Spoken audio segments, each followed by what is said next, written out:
जय श्री कृष्णा दोस्तों। बुलबुल की कहानियों में आपका स्वागत है। मैं आज आपके लिए लेकर आई हूँ सीमा अग्रवाल जी की लिखी हुई एक पारिवारिक कहानी। दोस्तों, कहानी पसंद आई तो मेरे चैनल को लाइक और सब्सक्राइब ज़रूर करिएगा। पूजा आज अस्पताल में जिंदगी और मौत की लड़ाई लड़ रही है। उसके माता पिता कभी डॉक्टर से तो कभी भगवान से पूजा की जिंदगी की भीख मांग रहे हैं। पूजा की माँ आज उस दिन को कोस रही है जब पूजा शांति जी की बहू बनकर उनके घर गई थी। पूजा एक सीधी सादी सरल लड़की है। पूजा के सरल स्वभाव के कारण उसके माता पिता को उसकी चिंता रहती थी, क्योंकि पूजा को अपने अधिकार के लिए लड़ना आता ही नहीं है। इसी वजह से अब तक 5-6 रिश्ते ठुकरा चुके हैं। आज फिर पूजा के लिए अमन नाम के लड़के का रिश्ता आया।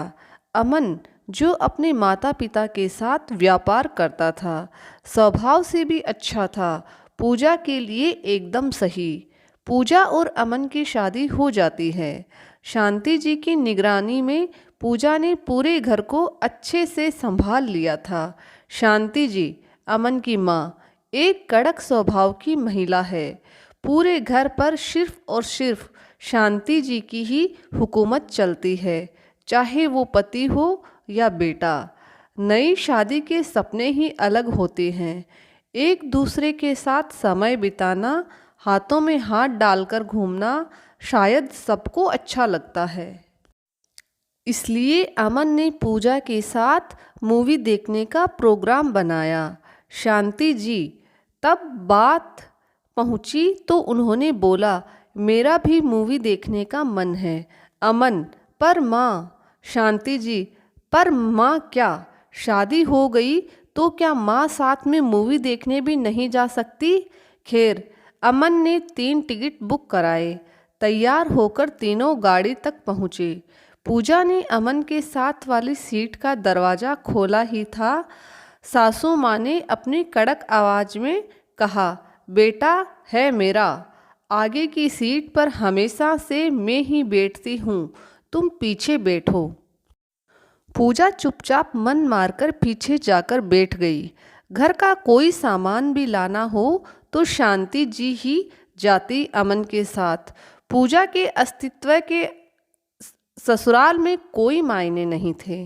पूजा के मायके से जो भी सामान आता उसे देखकर हमेशा सासू माँ यही बोलती, ये कुछ सामान भी भिजवाती है तेरी माँ, स्टैंडर्ड नाम की चीज़ तो है ही नहीं, इसे पहनकर मुझे अपनी रेपुटेशन खराब नहीं करनी। कहाँ से लाती है तेरी माँ ये घटिया सामान?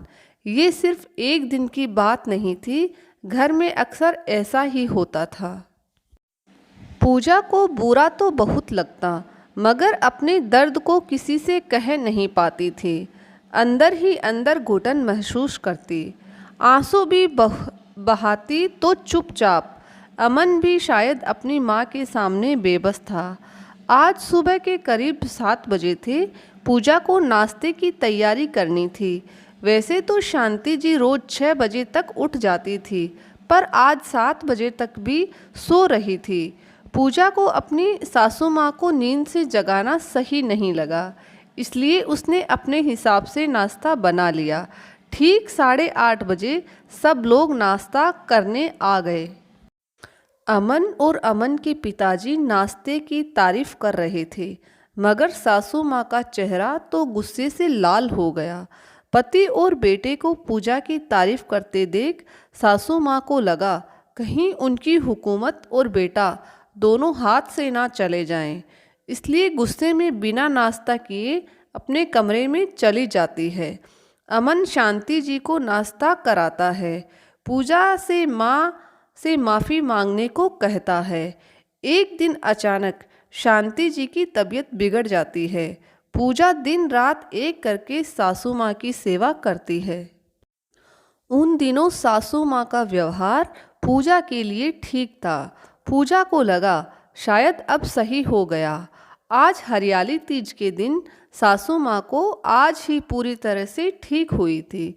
अपनी कुछ सहेलियों के साथ बैठी हुई थी।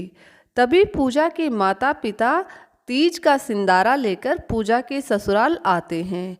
उनको देख शांति जी की त्योरियां चढ़ जाती है। सबके सामने सिंदारे का सामान खुलवाकर पूजा के माता पिता की खूब बेइज्जती करती है। पूजा चाय लेकर आती है। सासू माँ चाय का एक घूंट पीते ही बोलती है, चाय है या काढ़ा? पूजा की माँ को ताना मारते हुए बोलती है, कुछ सिखाया नहीं आपने अपनी बेटी को? पैर भी तो अच्छे नहीं हैं पूजा के। जब से आई है घर की बरकत ही खत्म हो गई है। पूजा के माता पिता बेइज्जती का घूंट पीकर रह जाते हैं। पूजा भी सिर्फ आंसू ही बहाती रह जाती है, कुछ बोल नहीं पाती। आज पूजा अमन को सब बताना चाहती थी, मगर अमन अपनी माँ के खिलाफ एक शब्द भी सुनने को तैयार नहीं था। उल्टा उसने पूजा को ही डांट दिया, तुम्हें माँ से परेशानी क्या है? तुम माँ के साथ क्यों नहीं निभा पा रही? अमन की बात सुनकर पूजा टूट जाती है। उसकी सहन शक्ति जवाब दे चुकी थी। शायद उसकी खुशियों की तलाश अब खत्म हो गई थी। ससुराल से खिन्न होकर पूजा सारी नींद की गोलियां खा लेती है।